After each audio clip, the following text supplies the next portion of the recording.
नमस्कार, मैं संदीप कुमार और आप देख रहे हैं अपना मनपसंद चैनल तेज निगाहें। भारतीय जनता पार्टी की ओर से अभी दिल्ली की 7 सीटों पर प्रत्याशी घोषित नहीं हुए हैं, लेकिन संभावित प्रत्याशी अपने टिकट की दावेदारी में दौड़ रहे हैं। इसी के चलते कालका मंदिर के पीठाधीश्वर महंत सुरेंद्रनाथ अवधूत भी जनता के बीच पहुंचकर जनता का प्यार बटोर रहे हैं। देखिए हमारी इस रिपोर्ट में। जैसे जैसे लोकसभा चुनाव के मतदान की तिथि नजदीक आती जा रही है, वैसे वैसे ही सभी पार्टियों के संभावित प्रत्याशी जनता के बीच पहुंचने लगे हैं। इसी दौर में कालका मंदिर के महंत सुरेंद्रनाथ अवधूत को भी उस्मानपुर की जनता ने अपने बीच बुलाकर उन्हें अपना प्रत्याशी बनाने की इच्छा जाहिर की। उन्होंने कहा कि संत महात्मा ही देश का उद्धार कर सकते हैं। जिस तरह यूपी में मुख्यमंत्री योगी आदित्यनाथ की धूम मची है, उसी तरह महंत सुरेंद्रनाथ अवधूत को उत्तर पूर्वी लोकसभा का प्रत्याशी बनाया जाए। संत के लिए सब लोग जो है एक समान होते हैं। जैसे यूपी के अंदर योगी जी पूरे उत्तर प्रदेश को अपना परिवार मानते हैं कि उत्तर प्रदेश मेरा परिवार है और परिवार की तरह ही उसका विकास करते हैं। इसी तरीके से उत्तर पूर्वी लोकसभा जो है दिल्ली की सबसे पिछड़ी लोकसभा है। राजधानी में होने के बावजूद भी इस क्षेत्र का विकास नहीं हुआ। पीछे बहुत सांसद आए, एक दो को छोड़े सबने केवल अपने परिवार का भला किया, इलाके का भला नहीं किया। तो महंत जी के लिए तो ये पूरा क्षेत्र उनका परिवार है। सहयोग है महंत जी का, वो हम पूरा संगठन के साथ लगे हुए हैं, हर तरीके से जो है महंत जी के साथ हैं, दिन रात एक करके। और ये सीट 110% महंत जी को ही मिल रही है, यहीं से वो जो है संसद पहुंचने वाले हैं। करीब 35 से 40 हज़ार सनातन हिंदू वाहिनी, सनातन हिंदू शक्ति वाहिनी के कार्यकर्ता हैं। इतने हमारे कार्यकर्ता यहाँ ऑलरेडी हैं। दूसरी बात कि करीब 2 से 3 लाख भक्त जो है वो कालका मंदिर के गुरुजी के क्षेत्र में हैं। उसके बाद करीब 10 से 12 और जो समाज हैं उनका सहयोग गुरुजी को मिल रहा है। पत्र भी दिए हैं उन्होंने कि हम आपके साथ हैं हर तरीके से। तो इस क्षेत्र में पता है गुरुजी आते हैं तो 5 से 7 लाख वोट गुरुजी के पक्के हैं, कोई काट नहीं सकता। जब बात की जाए ब्रह्मपुरी से आपसे स्टार्ट की है, लोगों से मिलना जुलना जी बोलचाल आगे बढ़ाई है, तो उसको लेकर क्या करना है, किस तरीके से लोगों का प्यार उनको मिलता है? प्यार आप देख ही रहे हैं जनता का। यहाँ सैकड़ों की तादाद में लोग जो है बिना सूचना दिए इकट्ठे हैं। सूचना किसी को नहीं दी गई थी। मैं आभारी हूँ उनके जो मेरे घर में आए हैं और अपने शुभ चरण मेरे घर में रखे हैं कि और हम उस हिसाब से देख रहे हैं। बिल्कुल हम उनके साथ में सहमत हैं और मुझे लगता है कि हाँ जी यही ठीक रहेंगे।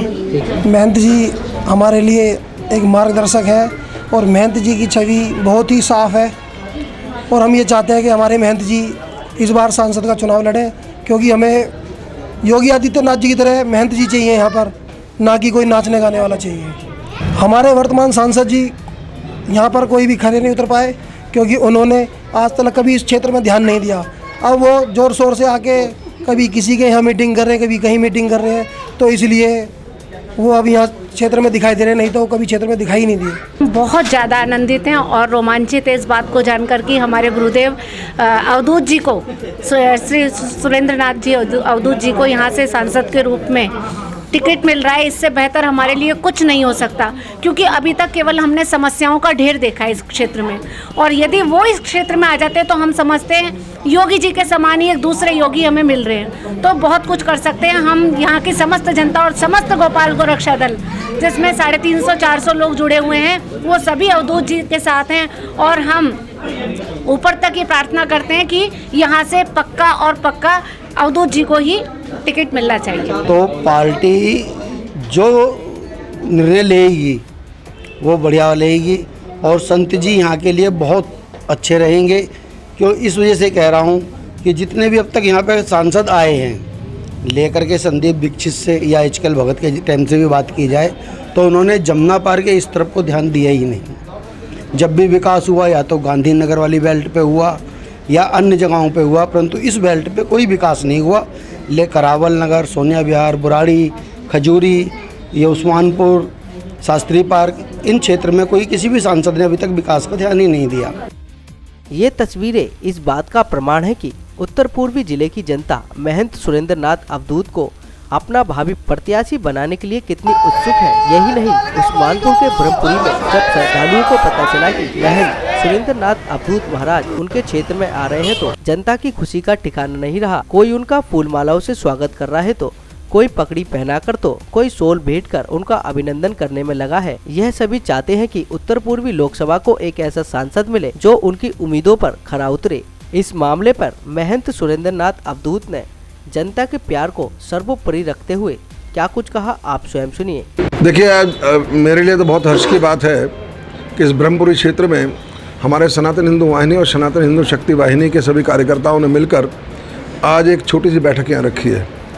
और इस बैठक का लक्ष्य यही है कि आगे अगर जो चुनावी तैयारी है उस पर किस प्रकार से आगे कार्य करना है, किस प्रकार लोगों को चुनौती का सामना करना है, उस पर बैठकर चर्चा होगी और आगे की रणनीति तय की जाएगी। ये तो धीरे धीरे मुझे लगता है क्षेत्र में पकड़ तो पहले से ही है, क्योंकि हमारे हर क्षेत्र में हमारे जो है हज़ारों कार्यकर्ता निवास करते हैं।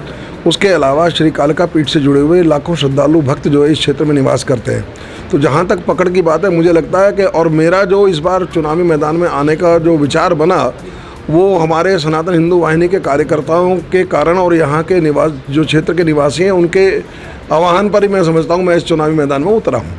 पहले तो यही है कि राष्ट्रीय राजधानी क्षेत्र का हिस्सा होने के बावजूद आज तक इस क्षेत्र का समुचित विकास नहीं हो पाया और इस क्षेत्र की जनता ये महसूस करती है कि जितना विकास इस क्षेत्र का होना चाहिए था उतना नहीं हुआ। तो अब तक जितने भी जनप्रतिनिधि रहे उन्होंने इस क्षेत्र को उतना ध्यान नहीं दिया जितना कि देना चाहिए था। तो इसीलिए उन्होंने विचार बनाया कि एक ऐसे व्यक्ति को बीच में उतारा जाए जिसका अपने दायित्व कम हो और जनता के लिए कुछ काम कर सके। उसी दृष्टि से मैं जो है इस चुनाव मैदान में उतरा हूँ और मेरा प्रयास ये रहेगा कि यहाँ की समस्याओं को अच्छी तरह समझकर उसका निराकरण करने का प्रयास रहेगा। तो अब पूरे क्षेत्र में भ्रमण करने के बाद पूरी चीज़ें सामने आएंगी, लेकिन अब जिस तरीके से क्षेत्र के निवासी ये कह रहे हैं कि इस क्षेत्र जो है पिछड़ा रहा, आज भी विकास के नाम पर यहाँ कुछ नहीं हुआ है, तो उससे लगता है कि काफ़ी कुछ करने की ज़रूरत है। जितने भी हमारी शक्ति वाहिनी के कार्यकर्ता हैं, हमारे सनातन हिंदू वाहिनी के कार्यकर्ता हैं, सब लोग यहाँ मौजूद हैं। वो इस बात का प्रमाण है कि उन लोगों का जो है भाव जो है यही है कि हम इस चुनावी मैदान में उतरें और यहाँ के लोगों के लिए काम करें। दरअसल ये है कि हमारी ओर से भी प्रयास नहीं रहा, इतना गंभीर प्रयास नहीं किए, तब भी हमारे क्षेत्र के कार्यकर्ताओं की ये मांग थी कि यहाँ से आप जैसा व्यक्ति कोई आके चुनाव लड़े तो इस क्षेत्र का विकास हो सकेगा।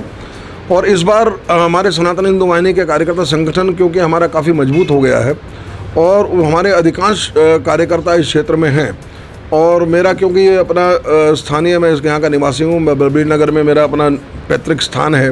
दूसरा मैंने जो श्यामलाल कॉलेज से मैंने ग्रेजुएशन की है, तो मैं यहाँ का एक स्थानीय निवासी होने के नाते मेरे यहाँ के लोगों से ज़्यादा अपना एक आत्मीय जो संबंध है, जिसके कारण मैं समझता हूँ कि मेरी दावेदारी जो काफ़ी मजबूत है। अवसर मिलता है तो मुझे लगता है निश्चित रूप से हमारी जीत होगी और जीत होगी तो इस क्षेत्र का जो है पूरी तरह ध्यान दिया जाएगा और हम इस क्षेत्र में ही अपना जो है एक केंद्र बनाएंगे जिसके जहाँ से सभी लोगों का संपर्क रहेगा और उनसे संपर्क साधकर जहाँ जहाँ हमारी आवश्यकता होगी उसके अनुरूप उसका विकास किया जाएगा। मैं देशवासियों को कहना चाहूँगा, मतदान अवश्य करें। नोटा से जिन लोगों को उससे उनकी नाराजगी होती है उन लोगों को ही फायदा होता है, बजाय इसके जिसको आप चुनना चाहते हैं उसको मतदान जरूर करें। जनता के प्यार और महंत सुरेंद्र नाथ अवधूत के मजबूत इरादों से साफ जाहिर होता है कि यदि पार्टी उनको मौका देती है तो वे जनता की उम्मीदों पर खरा उतरकर पार्टी को शिखर तक पहुंचाने में कोई कमी नहीं छोड़ेंगे। संदीप कुमार के साथ कमल पवार, तेज निगाहें, दिल्ली।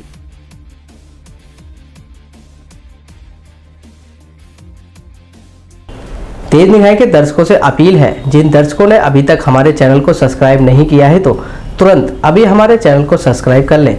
साथ ही साथ लाइक और शेयर और अपने कमेंट करना ना भूलें। अब दीजिए संदीप कुमार को इजाजत। नमस्कार।